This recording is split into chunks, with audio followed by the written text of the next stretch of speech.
About his game has been working, and no matter what they've thrown at him, he's had the answer. He silenced this crowd with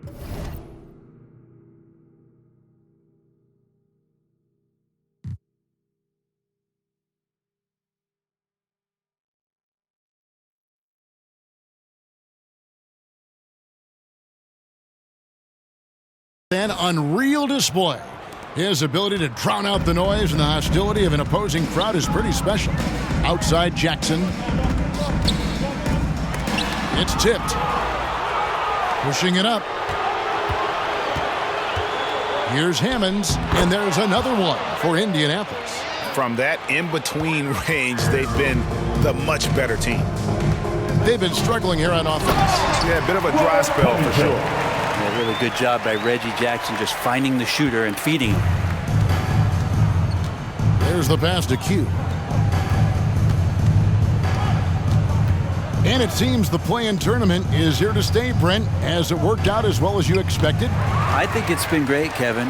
One of the things that could be adjusted, though, is maybe if you're the 8th seed and you have a 10-game lead on the 10th seed, there should be no reason why they should be competing in the postseason tournament. So maybe they do something with regards to the records as to whether or not a team qualifies. But the way it stands now, it's created the kind of drama and competition that the league has craved. Hammonds, and he can't bank that one in.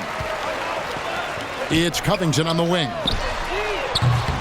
Misses the three. Indianapolis with the ball.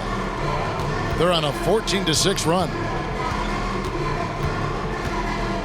Q passes to Q.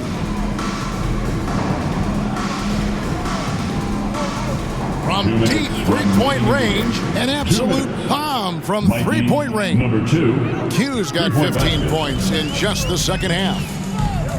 Pass to Mann. And contact on the shot, so he'll be shooting free throws here. Personal foul. Second team foul. At the line for LA. First free throw is good. The strike, Terrence Mann. 2 shots. Good on both. A minute 50 left to play in the final quarter. Here's Q. Passes it to Fleming. Last season, of course, Marcus Smart won the Defensive Player of the Year. You know, Greg, it's rare to see a guard win it. Should perimeter players get more consideration from this point on? It's tough, Kev. I do think they should. I think the numbers, though, tend to favor the rim protectors, but it's only right to recognize great defense at every position, especially in an age of positionless basketball. Yes, and with this one winding down, it's obvious to everyone who watched it, just a total mismatch and a true show of strength for Indianapolis. And this was one that never really was in doubt, I thought, an all-around dominant performance. And you kind of thought that maybe even going into the game. Yeah, there was a sense of that in Bend. They just pretty much blew them right out of the water. A clinic was put on display here today. And with this effort tonight, grabbing their 8th win of the year. And they'll take the win tonight, setting the tone in the first matchup of this 4-game season series. And you know, looking back at all the contributions tonight, it was a really phenomenal all-around game for G. Well, a consistent intensity is what he brought to the floor here. He hit the glass hard, and he came up with a ton of rebounds. Look, it's always great to get into a rhythm, but do it when it matters. Yeah, it's tough to mount a comeback like this and then fall oh so short. I'm sure that's weighing on them just a little bit.